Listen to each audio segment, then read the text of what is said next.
Good evening and welcome to the Business Day. Investors are being encouraged to turn to ackee production as a major earning opportunity.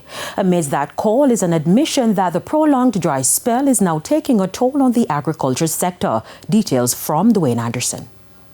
Fresh-looking fruits and vegetables on display, but the parched grass beneath the animals' feet tell a more accurate tale.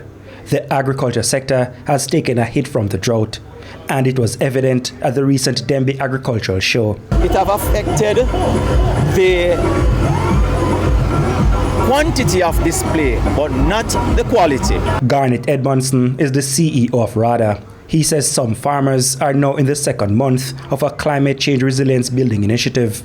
We are training our farmers to manage and also be resilient should there be an impact.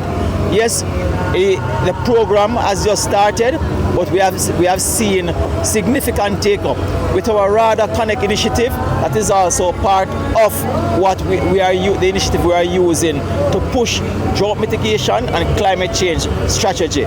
Parts of the country have been hit by successive extended dry spells over the past 3 years. It has prompted another proactive move. One of the proposals coming out of my office is that we put in our organogram a climate change department.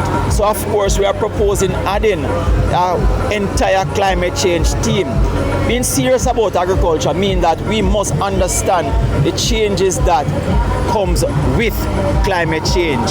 Farmers in the meantime are being encouraged to pick ackee as their next investment opportunity. It's a crop Jamaica has been earning well from recently. But over the past weeks, Jamaicans in the diaspora, in particular parts of Florida, say tin ackee has become scarce in that market.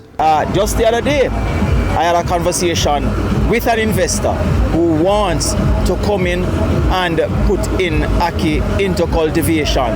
The last month report that I got, it was some 34 hectares newly under cultivation.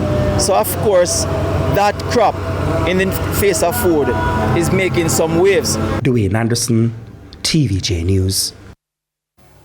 There are mixed changes in fuel prices effective tomorrow. Each liter of 87 and 90 gasoline will be increased by $1.62. Automotive diesel will see a decline of $2.94, while ultra-low sulfur diesel will decline by $2.54.